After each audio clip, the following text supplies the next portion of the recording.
Do you know every 24 hours how many microscopic cancers happen in our body? 5? 10,000. But fortunately, food can prevent cancer. A study found that women who consumed the most soy had a 30% decreased risk of dying of their breast cancer. This actually lowers death. It's what we eat that amplifies our own defenses to prevent deadly cancer growth. Are there any other foods that you can eat to fight cancer? Yes. Let's take them one by one. Dr. William Li is a world-renowned physician, scientist, speaker, and 2 times New York Times bestselling author. He's taught at Harvard and Tufts, worked with the White House and the NIH, and heads an international campaign called Eat to Beat Cancer. 90 to 95% of cancers are attributable to environment, diet, and lifestyle. And that's why cancers that were once diseases of older people, we're now seeing in people who are in their 40s or 30s or even 20s. More and more research is showing that the consumption of ultra-processed foods is associated with a higher risk of cancer. We have to think about how do we get the body to defend itself in the best way possible. What one thing do you wish people knew about changing your dietary pattern to fight cancer? Okay, I would make it really practical.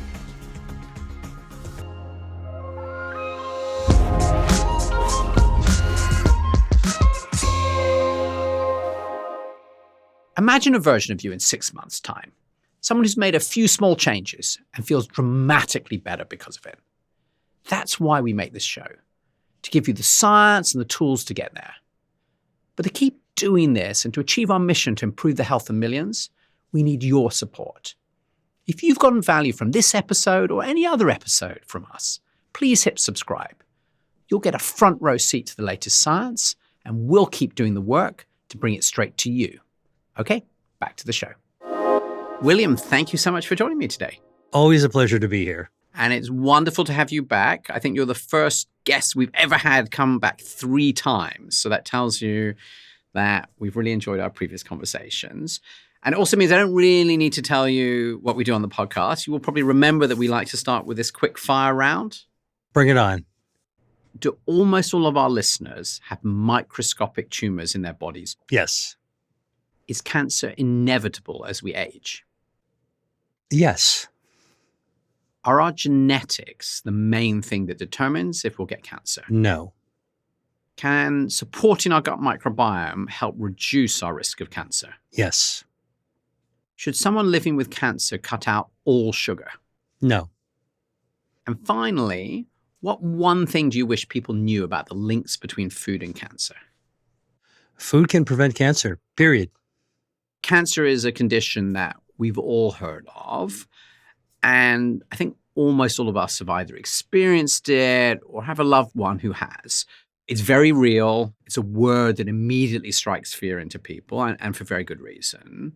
So I definitely want to talk about food as we get into the show. But actually, I'd like to start by just understanding a bit more about what cancer actually is. And I'm really struck by your answer to this first question, this idea that almost all of us sort of have this microscopic tumors. So what is cancer and how does it start? Well, listen, cancer is the one condition, the C word, that everybody is familiar with, usually with dread, associated with dread. And everybody thinks they know something about it because we've all been touched by it. Someone in our family, our friends, it's an abnormal growth in your body. They can be harmless or become very malignant and it can spread. And the treatment sometimes is more damaging than the disease itself. But nonetheless, when one is diagnosed with cancer, it seems like it's a death sentence for virtually everyone to date. All that is changing. And I think that this change comes about by understanding what cancer is from the modern perspective. Cancer is a normal cell that's gone wild. So if you think about young college students who are normally well-behaved and then they go on a spring break to a tropical island and they have a little too much to drink and they get together and they cause a ruckus, that's what cancer actually is in our body. And what causes that ruckus? Well, we have long known that mutations at the genetic level, problems with the DNA, lead a cell that would just follow instructions normally okay, to suddenly not follow instructions and begin to behave in ways that are errant, unrestrained, unchecked, just like the spring break analogy. Okay, now the idea is that if you have one or two people who are misbehaved in a crowd of normal people, that would be one or two individual cancer cells, microscopic cancers in a sea of normal cells. That's not so bad. You can usually spot the problems and take care of them and ask them to kind of calm down or excuse themselves from the room. And in fact, that's what our human body does. We are composed of this enormous collection of cells, about 40 trillion cells in the human body.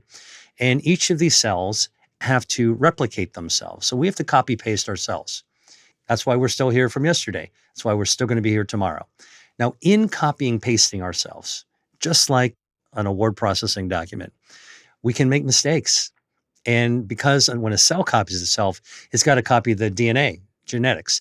When you make a mistake in copying, copy paste on a cellular level, that's when you can actually cause a mutation. So interesting statistics, right? First of all, I want to just lay it out for anybody listening or watching how easy it is to make a mistake when you copy and paste, right? So Jonathan, if I gave you Mary had a little lamb as a sentence and I asked you to type it 10 times, you'll get it perfectly. If I asked you to copy it 100 times, you might make one or two typos. Now, good news is that the word processing program will have a spell check. It'll catch it and it'll fix it. Yeah. Maybe even before you're done. Okay. But if I asked you, as the human body does, to copy that sentence 40 trillion times, I guarantee you're not going to catch all the mistakes. That is exactly how microscopic cancers normally form in our bodies as a matter of course. We have so many cells in our body and they're constantly having to replicate, make copies of themselves. It's sort of inevitable that it's going to go wrong from time to time. That's right. And that's okay, because an errant cell sitting here or there as a microscopic abnormality, let's call it a microscopic cancer, just sits there. And guess what? It can't really grow, because on its own, in order for a small individual abnormal cell to turn into a tumor, into a large deadly cancer, certain things need to happen. All right. And our body is well equipped to find these microscopic cancers. So I just want to give you an interesting statistic. So those 40 trillion cells that are copying, pasting every single day are faced with a pretty formidable body spell checker to catch all the mistakes. Nonetheless, some of them escape and are not detected. Do you know every 24 hours how many mistakes of DNA copying escape our spell checker and reside as resultant microscopic cancers every 24 hours? 5?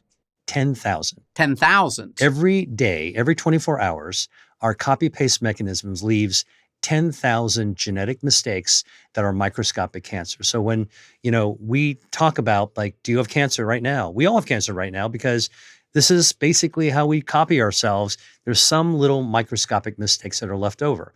Will they become deadly? Most of them not. Why? Because even though those 10,000 microscopic cancers are lurking somewhere in our tissues and they're not dangerous. And one of the reasons they're not dangerous is our body has this formidable ability to prevent abnormal blood vessels from growing to feed cancer cells. So this is part of what I study, angiogenesis, blood vessel, how our body defends itself, its health, by protecting blood vessels to go where they need to go, but to prevent them from going where they should not be going. In this case, our body prevents blood vessels from feeding cancer cells naturally. Our natural anti-angiogenic defense system. It's a shield to prevent cancer cells, those mistakes, 10,000 mistakes every day, from actually being able to suck up oxygen, grow selfishly, get nutrients, and take off like bad guys. All right.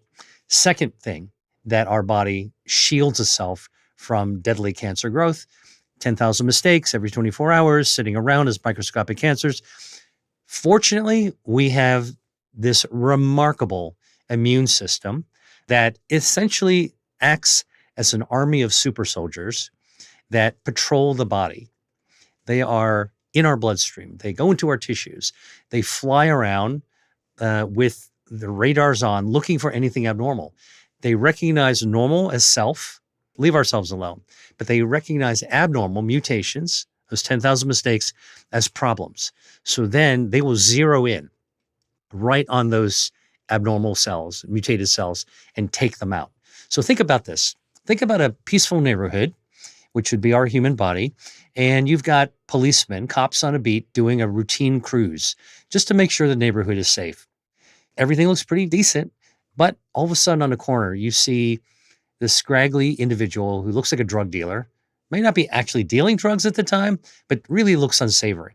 So the squad car, the immune car, pulls over and decides to pick up this errant individual, stick him in the back of the police car, and cart them off. And that's exactly what our immune system does whenever it spots one of these errant cells. So this is really the new dynamic of cancer. Cancer is us. It's very much part of who we are every day.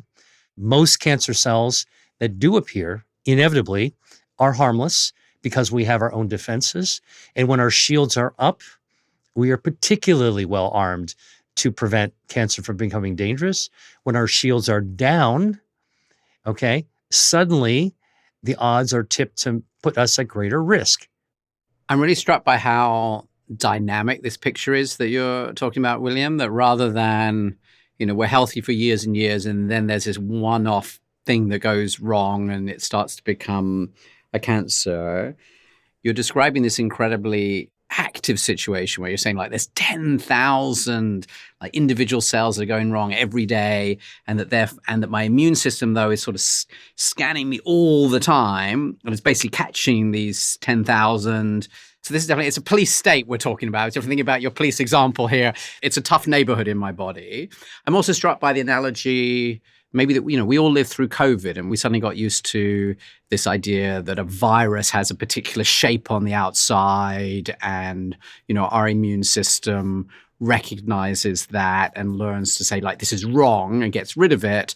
But if it's never seen the virus before, like we had with COVID, like a lot of people got very sick or died because it was new. And is that an analogy here that somehow you talked about recognizing our own, that it can actually already tell with these microscopic single cancer cells there's something wrong on the outside that distinguishes these cells from like all the trillions of other cells you talked about? Yeah, I mean, listen, I'm a cancer researcher. That's my background. So I can tell you, having seen this with my own eyes, if you take a normal cell, human cell, you pick your organ and you mutate it, and then you look at that same cell under the microscope, okay, in a separate glass dish, you can see the behavior is different. The cell even looks different.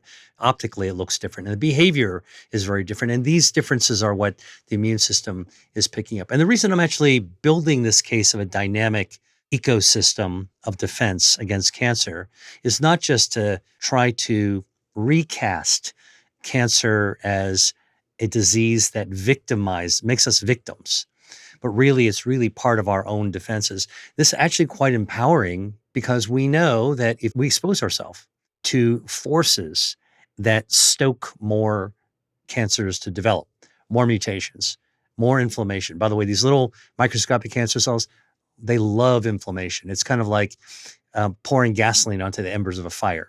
If you put inflammation around these guys, they love to start growing faster. Everyone has talked about want to lower inflammation, want to have a better gut microbiome. We want to actually eat anti-inflammatory foods. Hey, this is the very reason why lowering inflammation actually decreases your risk of cancer. Very fundamentally, you want to tip the odds in your favor. You want to lower inflammation. I want to know what happens next when this doesn't work. So you were describing, like, in theory, I kill all 10,000 of these every day and they're all gone. But sometimes, obviously, that doesn't work because sometimes we do end up getting this cancer tumor. And you described, the fear and the worry. What happens that means that sometimes my body doesn't manage to deal with this when it's just one cell? Let's nail this right now. When cancers take off and become deadly, it's really because our health defenses, the very things that are designed to protect us against these growths, actually fail us. They're weakened or they're absent. So if your immune system goes down, Guess what? The police can't sweep up the bad guys anymore. If you've got a lot of inflammation lit up, not small inflammation, but chronic inflammation, wow, all of a sudden now you've lit a wildfire to spark the cancers from growing. If you trip up the body's ability to prevent blood vessels from growing and feeding the cancer, well, now the cancers are going to be fed. You're giving them oxygen and nutrients. And so, this idea that these little single individual abnormal cells don't exist alone, but they exist in a microenvironment. Other cell types, other tissue matrix, they live in a kind of a cocoon, let's say, of normal cells and cell parts. And what's happening around those cell parts makes a big difference. Anything you do to normal tissue that can stoke inflammation, that could decrease immunity, that could cause more blood vessels to grow. By the way, inflammation and blood vessel growth, they go side by side. They occur in together. So inflammation can trigger new blood vessels to grow into a tumor, which can be really, really dangerous. I think you're saying that one thing that's going to lead this is if somehow my immune system is like compromised or weakened, then that's clearly a big risk, which makes sense because you're saying that's the thing that's going around. So if there's something wrong with the immune system, I guess I can see how it will escape. You also have mentioned this thing about inflammation being higher as a risk factor. Could you help me to understand what you mean by that? And why does that allow some of these cells somehow to escape the careful checking that my immune system is doing? So think about these individual microscopic cancers as seeds. They're not good seeds, they're bad seeds. Okay. And they're sitting in soil. So the seed in the soil patch its idea of cancer living in its own fertile soil. And what happens around the soil can affect the growth of the seed. So inflammation is basically feeding the seed. It's watering and fertilizing the seed, the bad seed, in a way that allows it to begin sprouting roots, establishing itself, and growing into what you don't want it to grow into. Now, remember, inflammation is actually normal and healthy. So it's the chronic inflammation that's actually stoking the growth. What does it do to the seed? Why does inflammation do that? All right. So this seed is always trying to establish itself by releasing its own fertilizer. They call them growth factors. They're peptides and proteins. And right now in the whole biohacker longevity space, there's like a big enthusiasm about peptides. Well, I can tell you, because I study peptides, growth factors, they're hormones and they're signals that one cell produces that triggers a cellular signal with another cell to tell the other cell to do something. And so too cancers also release these growth factors. At a low level, you put inflammation around that seed, that bad seed, and suddenly the inflammation enables the microscopic cancer to produce more growth factors. And in fact, indeed, the inflammatory cells that will start to gather around, kind of like hover around this little tiny dormant cancer, once harmless, the inflammatory cells themselves will dump more cytokines, growth factors. Now, we remember cytokines from the COVID era. They cause inflammation. They cause all kinds of stress reactions. Now you're dumping this around the cancer. All right. Your normal cells don't like it.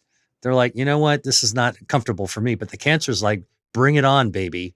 I want to get these growth factors. Thank you for the fertilizer. Now it's time for me to take off. Most of us listening know that chronic inflammation isn't good because, it just sounds bad. But could you help us understand a bit more what it means to this idea of it sort of feeding these cancer cells and setting off this chain? Well, let's talk about situations that we all encounter that we might be familiar with. We all have been out, hopefully, to enjoy beautiful weather under the sun. You get a sunburn. You get inflammation. We know the skin gets red, blisters, it's terrible. That's inflammation. You do that over and over and over again.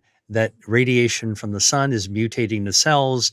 You keep on burning yourself. You're setting out inflammation.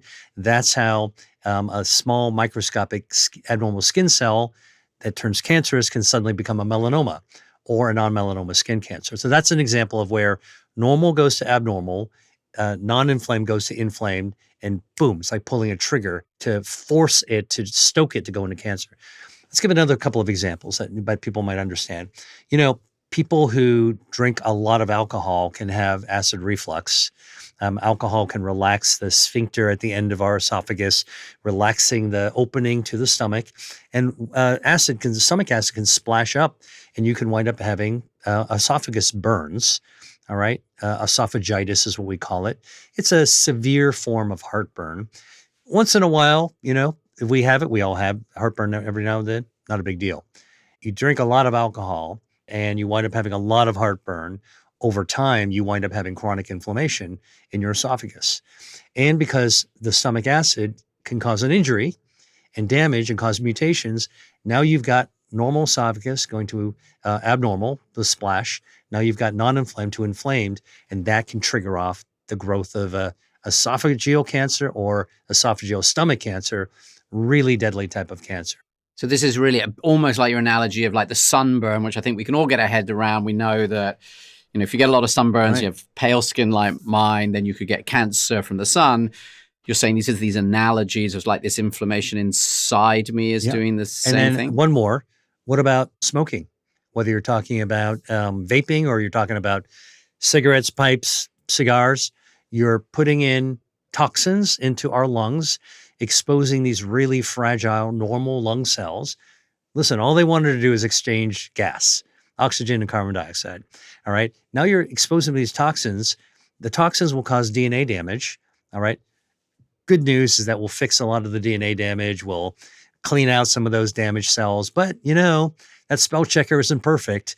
And you have a few microscopic cancers in the lung. Now you keep on smoking. All right. And that lung, the toxins cause that lung to be quite inflamed. Now you've got an abnormal cell that became abnormal. You've got non-inflamed lung tissue becomes inflamed tissue.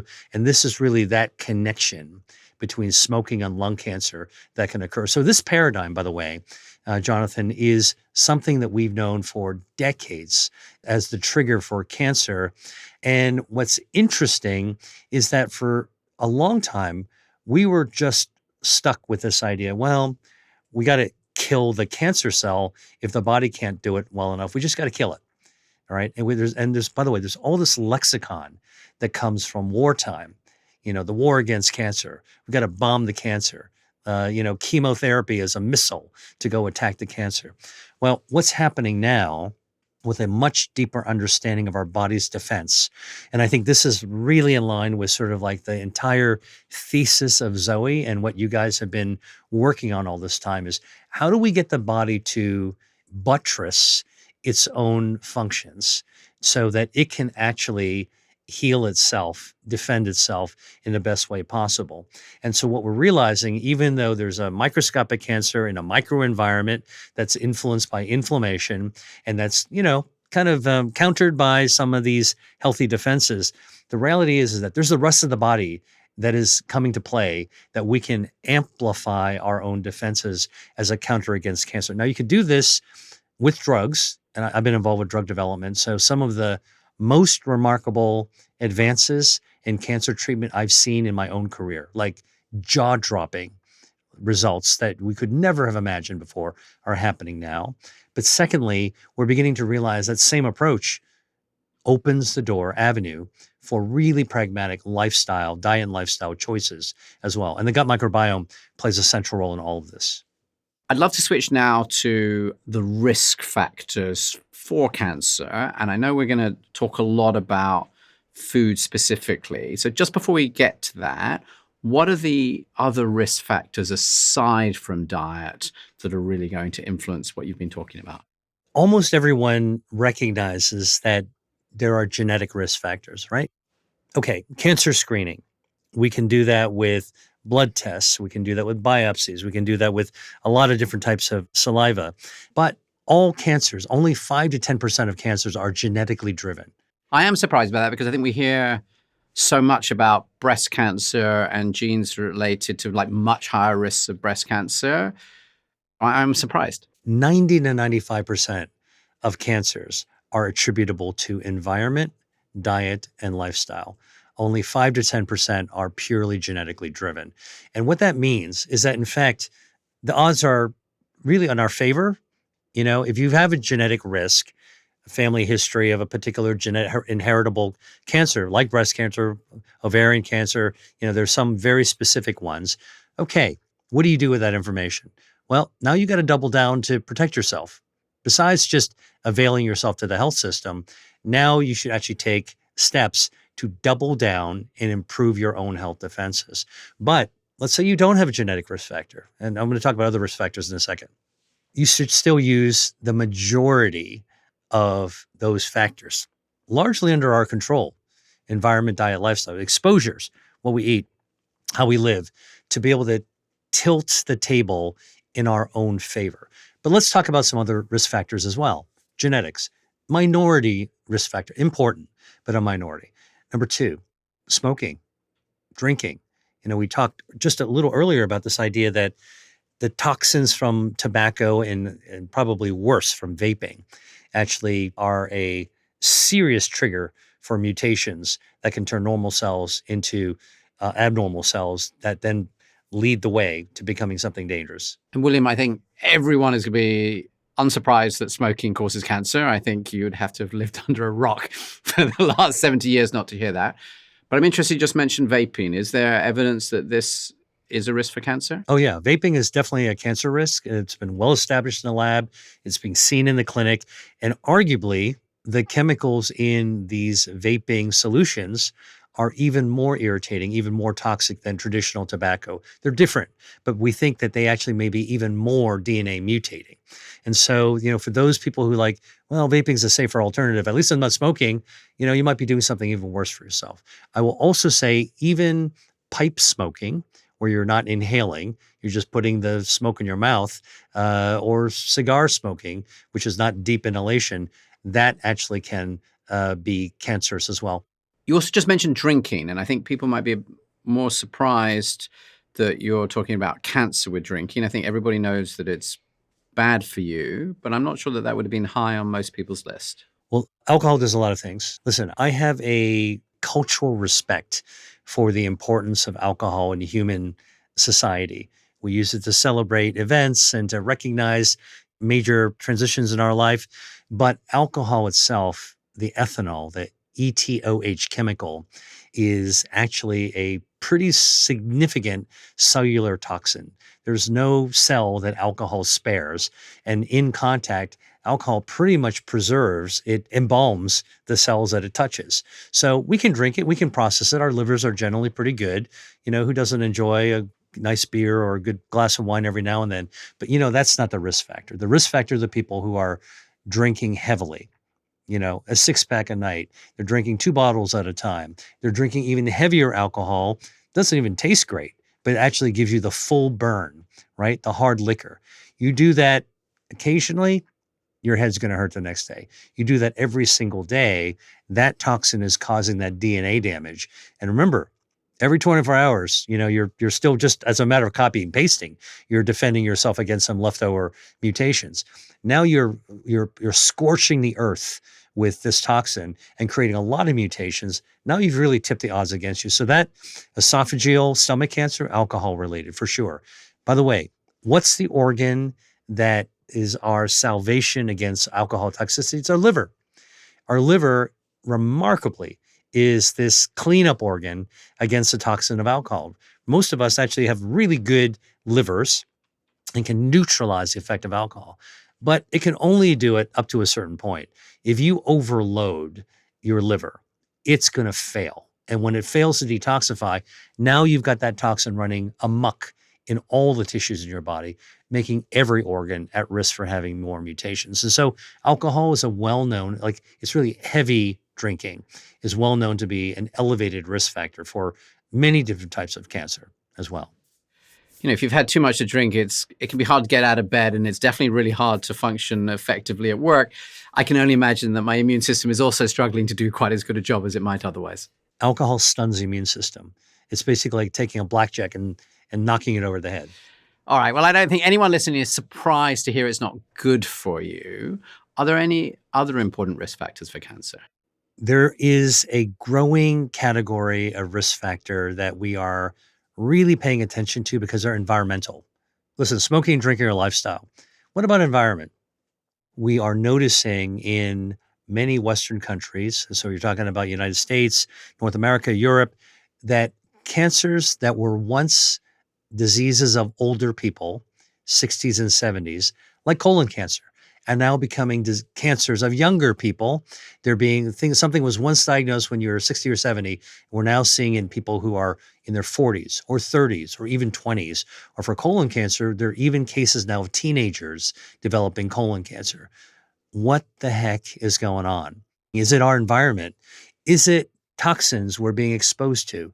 There is research under glyphosate and other pesticides. That's not the only one that, we're wondering, are we exposing this in our food? What about microplastics? We don't 100% understand the full implications of accumulating microplastics in the air we breathe, the water we drink, and the food that we eat. Okay. But we do know that they can accumulate in our blood vessels, and our organs are finding microplastics in brain tissue.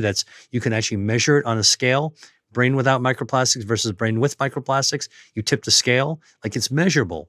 And I don't think we need to wait for a randomized, placebo-controlled, double-blind trial to assume that having plastic in your body accumulated over years is not a good thing.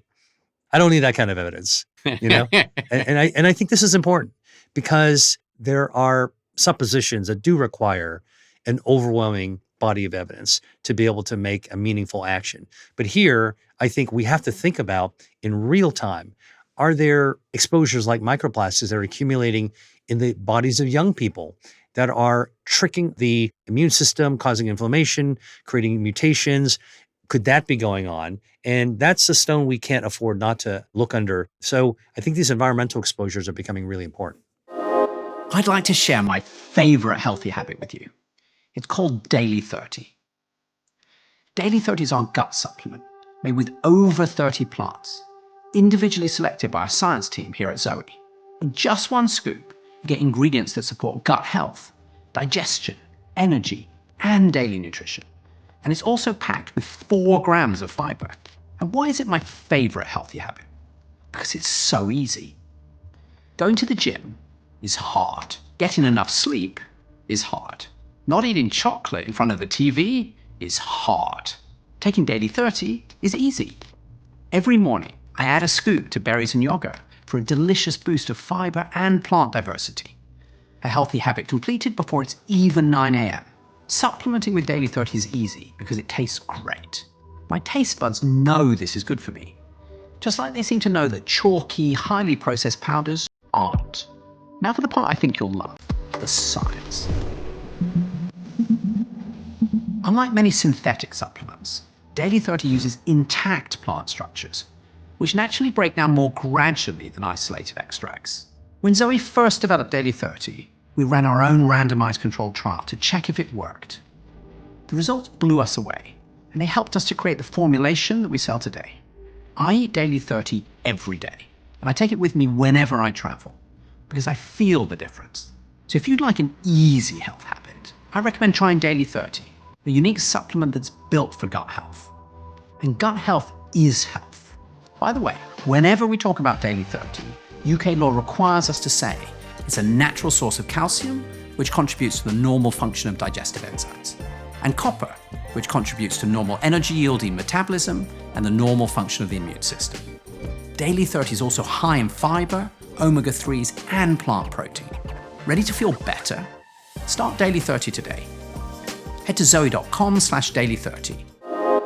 How important is the food we eat in terms of our risk of cancer? More and more research is showing that the consumption of ultra-processed foods is associated with a higher risk and a higher disease burden. So not just a theoretical risk, projected risk or the overall risk, but actually the occurrence of more severe chronic diseases, including cancer. What's the easiest cancer to look at association with what we eat? Colon cancer. Because what we put on one side of our gut eventually winds up being processed in our bodies and sitting on the other end, waiting to be eliminated in the toilet. And so the colon is sort of a storage tank of what's left over from our food. And if we have undigestible, unmetabolized, highly processed preservatives, colorings, flavorings, sweeteners. It's sitting there, by the way, intermixed with our healthy gut microbiome, for better or worse, usually worse. Now we're actually affecting another health defense system, our gut microbiome, and you're exposing those cells in your colon to all these toxins. And so many of these ultra processed foods, artificial preservatives, we're seeing that they are tied to the development of colon cancer. And by the way, it's not just ultra processed foods. There are categories like processed meats that are considered by the World Health Organization as a class 1 carcinogen, As a class 1 carcinogen. like smoking. And what is a processed meat for people who might not know what exactly that means? So I'm not talking about, your grandmother's handmade, hand-ground sausage that she air dries in the cellar in Tuscany. All right. I'm really talking about the pepperoni in your pizza. I'm talking about the deli meat that you go out and pick up a sandwich on, or at the lunch line, or something you might buy at the supermarket because it's easy and convenient. Do you know why it's called deli meat? Tell me why you call it deli meat. Because it was named after delicious meat. Okay. It was actually a brand created to buy up scraps of leftover food waste during the war, World War II, so as not to waste food, to provide inexpensive food. And they pulled together all this scrapple, so to speak, wanted to brand it to make it sound delicious. So they call it deli meat. And by the way, these are all little scraps of protein from tails and bits and feet and all that kind of stuff, right? And so if you think about it, growing up, did you ever question ham, bologna? What part of the animal, the pig, is perfectly round like that you can slice it and you get a circle, right? Like, how do you get there? Well, that was part of the innovation of the food industry. They had to invent meat glue in order to be able to take the scraps that were ground up into a fine powder, glue it together, and then mold it into a shape that could be sliced. We all know that protein intake is important for health. We know that animal protein can actually be quite healthy as well, not only for the protein itself, but there are other micronutrients that are actually present in people who do eat animal meat, which is fine. Now, what's interesting is that when you take meat and you turn it into a product in a form that doesn't occur in nature, right? That's where you start to get into this processed meat. And well, I think that bacon is also an example of a processed meat. Is that right? It is a cured meat with factory nitrites. And it turns out that when you take those chemicals, those factory nitrites, and you expose the gut bacteria to it, you alter the gut microbiome. And it can actually alter the behavior of what your healthy gut bacteria are trying to do as well. Is that the cause of the association of eating those nitrite-rich processed meats with colon cancer? We're not 100% sure, but likely contributory to the inflammation that can actually result as well. So we don't know exactly why these processed meats are such a high risk for cancer, but potentially the microbiome is part of the story? We think the microbiome is definitely part of the story. Think about the gut microbiome as just another one of your body's health defenses. Like I wrote about this in my book, Eat to Beat Disease. Your immune system is an incredible defense system for your body, as we discussed earlier. Patrols your body, army of super soldiers looking for trouble and cleaning up the problem. Your gut microbiome is another defense system that is hardwired into us. It is functioning to lower inflammation, help our metabolism, coax our immune system, groom our immune system, communicate with our brain, all the wonderful things that you guys know very well at Zoe and are leading the research on. So anything that we do to damage that gut microbiome damages our defenses. And in the setting of cancer, abnormal cells, where, we're already sort of on a knife edge, making sure that these mistakes that escape are caught and eliminated. If you tip that balance away from defense, well, we're giving cancer the opportunity to take their own offense. That's really interesting. I think one thing that we do know out of all the Zoe data, from many of which is from participants who are listening to this podcast, is that we've identified a set of specific microbes which you get if you're eating these sorts of processed meats that you tend not to see otherwise. So that doesn't as I understand it, necessarily prove that they are the specific cause of the cancer, but there's definitely like correlations about specific bad bugs that really like this stuff. And I want to step in here just to talk a little about this correlation causation argument just for a second. In complex systems, like biological systems, we can do better than simply ascribe a cause and effect, because usually it's not one thing that leads to the other, but it's a constellation of forces that lead to the end result. And so I love the fact that you just described an observation from Zoe's studies looking at the gut microbiome that have identified some candidate bacteria that are associated with eating meats, that's associated with higher risk of cancer. And I don't think we need to look for the causation. I think we get way too invested into cause and effect, linearity, off and on, right or wrong, good versus evil. I think what we really want to be able to do is to say, what are the forces that might ruin the neighborhood? And can we try to restore the healthy neighborhood in a much better way? And I think that's why I do think, even though processed meats is considered a class 1 carcinogen by World Health Organization, it doesn't mean that you should never eat processed meat. I think that if we try to take a more balanced view about life and realize that other foods that we might eat, that would include plant-based foods, dietary fiber, foods that actually nurture the gut microbiome, we can actually counter some of those negative forces. Life is for the living. As a cancer researcher, I could scare the bejesus out of myself of all the things I shouldn't do. But in fact, it actually empowers me to say, you know what, as long as I'm actually doing more good things than bad things, net, I think I should be okay. So I definitely want to talk about some foods that could actually help to fight getting cancer. And just before we do that, there were 2 others that I've sort of heard could be associated with increased cancer risk. And I just want to ask your perspective. One of them is grilled meats, particularly on the barbecue. And the other one is sugary drinks, sodas. What is the evidence about either of those? Let's take them one by one. Listen, grilling is one of the oldest human ways of cooking food.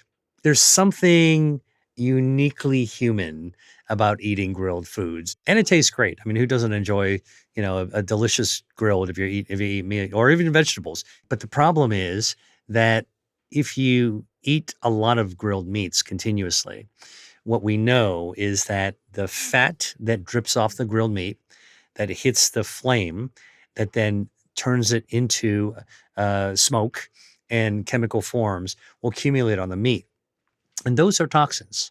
And there's multiple toxins that can accumulate in the meat. Then when you eat the meat, you're actually eating a toxin, right? Tastes great, not great for you.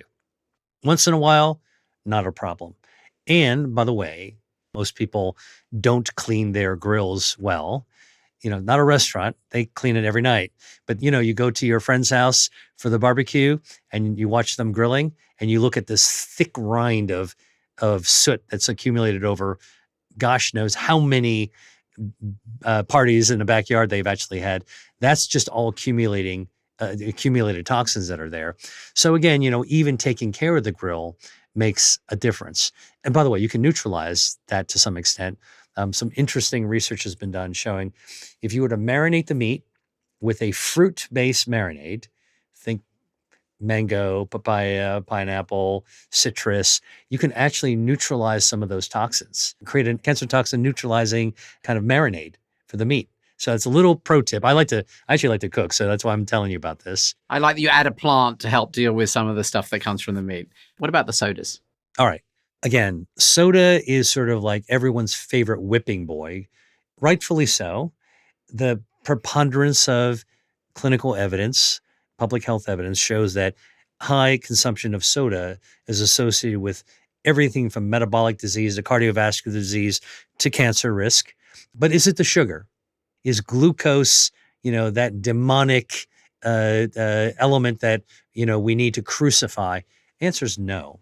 It is true that your average 12-ounce can of soda, and at least in America, I saw an Instagram post recently of a British woman who is comparing soda in the UK which is the same soda in the US, and reading the amount of sugar, and like it's a completely different order of magnitude. The color was different, the dyes were different, and the amount of sugar was different. No doubt about it. Excess carbs in the form of glucose or fructose, whatever's in the soda, actually is overwhelming to our healthy metabolism. Is it cancer causing by itself? No, zero. Does it actually tell us that the sugar feeds cancer? So any cancer patient should avoid sugar. Anybody wants to avoid cancer should feed sugar? No, that is also an urban legend. Okay. So what I would tell you is that soda is not just water. Otherwise that'd be just carbonated water. But soda itself has all these additives, colors, flavorings, preservatives, stabilizers together at the volume in which soda is consumed in many parts of the world. That is that accumulated exposure to toxins. Remember, we talked about environment, diet, lifestyle, and it's not one exposure, it's the chronic exposure over time. And that then becomes a behavioral issue. I'd love now to talk about what we can add in. And you talk about this, in your book.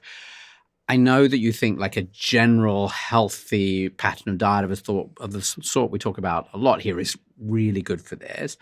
I'd actually love to speak about a few specific foods.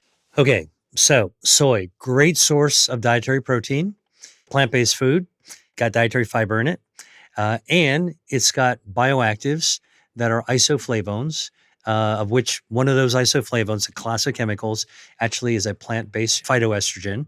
And well-intentioned people who once heard that some forms of human breast cancer are sensitive to human estrogen naturally made the connection that maybe soy would be harmful to eat because it's got a phytoestrogen. But if you're a researcher like me, and you know something about chemistry, and you were to call up onto a screen or a book or do a Google search and look for human estrogen and look at phytoestrogen, and just even look at the chemical structures, they look nothing alike. And in fact, what is true is that plant estrogens, phytoestrogens from soy, don't actually mimic human estrogen. It blocks human estrogen. It's kind of Mother Nature's tamoxifen, which was a drug designed to block human estrogen. So the real question is whether or not soy is a good cancer fighter. Yes, it blocks human estrogen for estrogen-responsive cancers, number one. Number two, these phytoestrogens, one of them is called genistein. I've done research on this, potently starves cancer by cutting off the blood supply. So now you're boosting your body's own ability to starve a cancer so it can't grow. Now, if you're a skeptic, you might say, prove it to me. I know no woman is going to want to eat tofu or drink soy milk just on an anecdote. Well, how about this? A study called the Shanghai Breast Cancer Study looked at 5,000 women who are at the highest risk for breast cancer. Why? Because they already have breast cancer. Super high risk, okay? Yeah. And it found that those women who consumed the most soy, about a cup of soy milk a day, 10 grams of soy protein a day, had a 30% decreased risk of dying of their breast cancer. That's mortality. 30% lower chance of dying of breast cancer if they were having lots of this soy. That's correct. So the complete opposite of the fear factor is the empowerment factor. This actually lowers death. Now, for those women who already had their breast cancer successfully treated and don't want it to come back, there were some women in this study who had that. Those women who had more soy also had a 20 to 30% less chance of having their cancer recur. That's secondary prevention. And if I'm a man listening to this, is this like irrelevant or even worse because you've mentioned that word estrogen and I'm worried I don't want to have any of that? Well, the anti-androgenic cancer-starving effects of soy are beneficial to both men and women.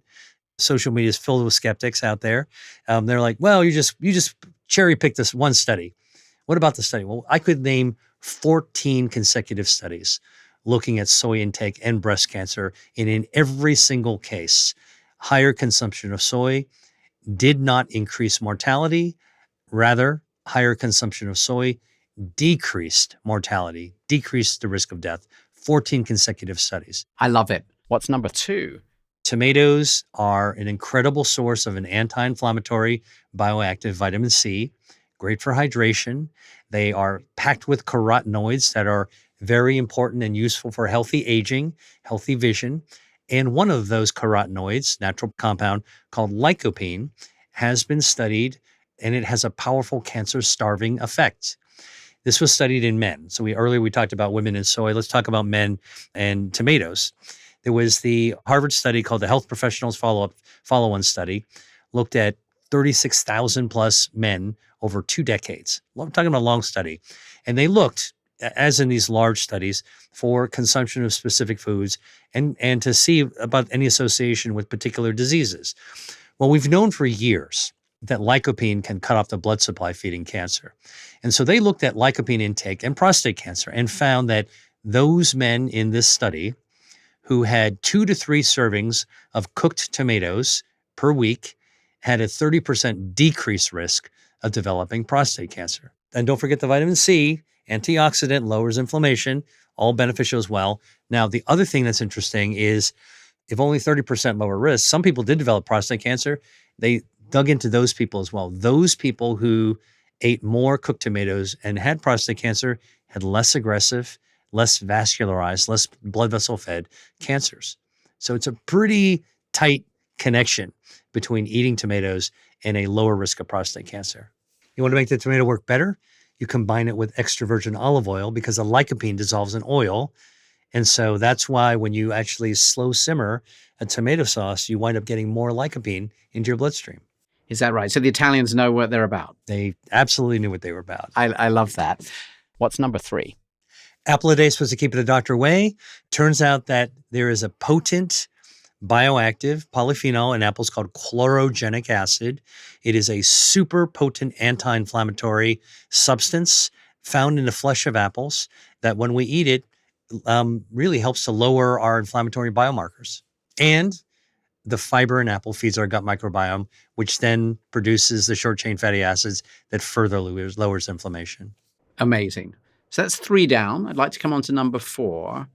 I love berries, right? So berries not one food. It's really a diverse bandolier of foods. Blackberries, blueberries, raspberries, strawberries, all of them are colorful. And the color that the common denominator, natural dyes, are anthocyanins in many of the berries, including lingonberries and all these gooseberries. And anthocyanins tame blood vessels to make them healthier, so good for cardiovascular, but they also cut off the blood supply to cancers. They're also incredible antioxidants to protect DNA from damage. And also there are fiber in berries. Like most people don't know this, but raspberry, which, you get a handful of raspberries, you wash them off, they're hollow, they almost float, almost like lightweight, like airy. They are pound for pound the most fiber-rich berry food out there, and it feeds the gut microbiome, which then lowers inflammation. If we were to do a study on almost any plant, would we discover that it's likely to have these sort of cancer-fighting properties if it's a plant that we know, has fiber, has polyphenols, things like this? It's not the food fighting the cancer. I want to clarify that. It's what we put into our body that prompts our body to rear up and fortify its health defenses. And our body is the best cancer fighter. And so, while we're under the thrall and fear of chemotherapy and sort of the drugs of yesteryear for cancer, the great news that I want everyone to know is that the state-of-the-art cancer therapies are waking up our body's own health defenses through immunoactivation, immunotherapy. And this is where we're actually seeing the impossible become possible. We're seeing people who would have never had a chance of surviving their stage 4 cancer, actually having their body's defenses rear up, the defense immune system, all right, to be able to actually tackle, put the cops on the beat, to tackle all those runaway cancer cells and to actually clean up the neighborhood again. This is the sea change that's actually happening now. It used to be you didn't think about cancer until you wound up having to go to the doctor because you felt sick or felt pain. And then you gave yourself into chemotherapy or whatever it is the medical system had to offer. Now we're realizing that, we are our own best defense against cancer. We don't know everything about how we defend against cancer, but we know a lot more than we did before. And the choices we make, the environment we expose ourselves to, limit toxic exposures, the lifestyle choices we make towards more healthy choices, and the dietary factors that we have. Not about eliminating everything that brings us joy, but actually balancing it to make sure we have enough good stuff to help counter some of the bad stuff that we all inevitably encounter. That's really, I think, a healthier way to approach diet and cancer fighting. Brilliant. I'd like to come to number 5 now.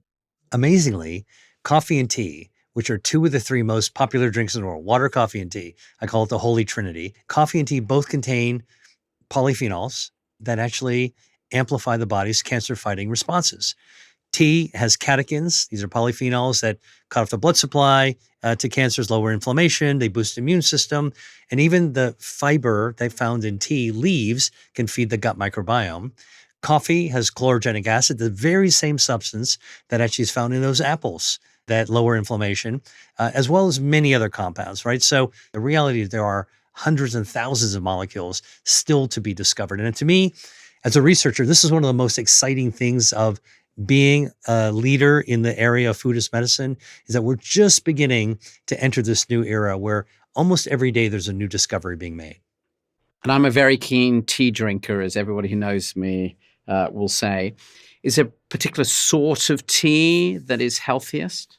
We've looked at comparative potency of teas, but if you want the full strength of cancer fighting, health defense activating ability, go for matcha. Because matcha are potent tea leaves, green tea leaves, and you get the entire thing. You get all the fiber from that leaf itself. And that's what's actually going to help your gut microbiome as well. I know we've touched on it, but I want to underscore this. The microbiome is the undiscovered country for cancer prevention. It may turn out that many of the cancers that we wind up dealing with have their origin of escape from our defenses in something that we were not tending to in our gut. And it could have been from childhood, could be in a young adulthood, it could be in older age. And fixing that by repairing the gut microbiome might be a new approach to cancer treatment that is completely untapped, that could be painless. I mean, I myself have taken part in helping to administer a fecal microbiome transplant in a cancer patient. And I can tell you, it's remarkable to think we're not hanging a bag of chemical and infusing it into a vein, but rather we're fortifying the gut microbiome. So exciting times lie ahead, promising times lie ahead, but everybody can do something today to tip the odds in their own favor against cancer. If someone listening to this is feeling maybe a bit overwhelmed, or that we focused on some specific examples and maybe they're struggling a bit to understand what to apply, and you were going to say, if there's one sort of simple piece of advice about changing your sort of overall dietary pattern in order to help you to fight cancer in the future, what would be your sort of rules of thumb that you would be saying? Eat more Mediterranean or Asian, eat less American or ultra processed. That's one. Number 2, drink more coffee and tea as your beverage and drink less soda. All right. Number 3, what I would say is this is not just only diet, but stay active and exercise. You don't need a trainer, but you want to stay active every single day. That activity, movement actually grooms our health defenses, our immune system, our gut microbiome, lowers inflammation. That's a really important thing. Number 3, I would say number 4, try to avoid toxins whenever possible.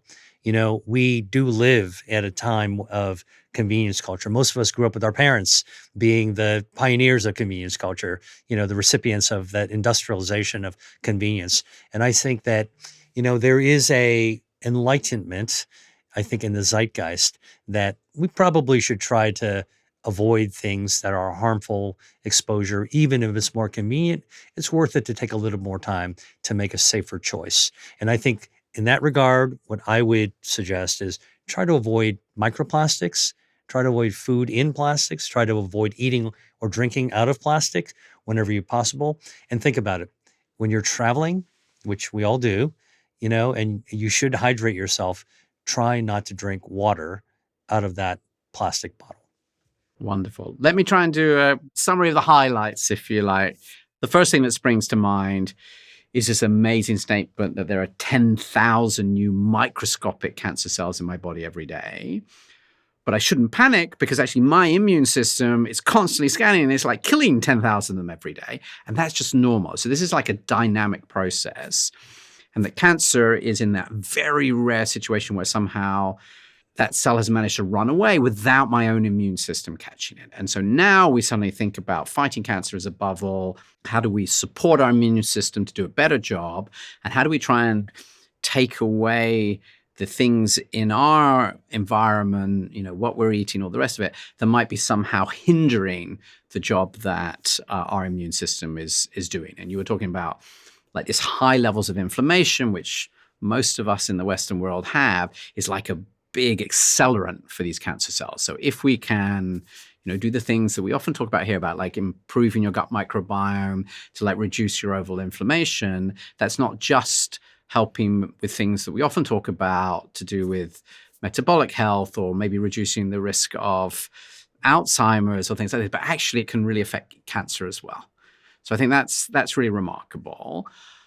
You then talked a bit about what the risk factors were, and I was really stunned that you said that genes are actually only like sort of 5 to 10% of the risk. And so this idea we have that maybe it's hugely down to these risk factor genes for most people won't be true. Obviously very true for people with those specific genes.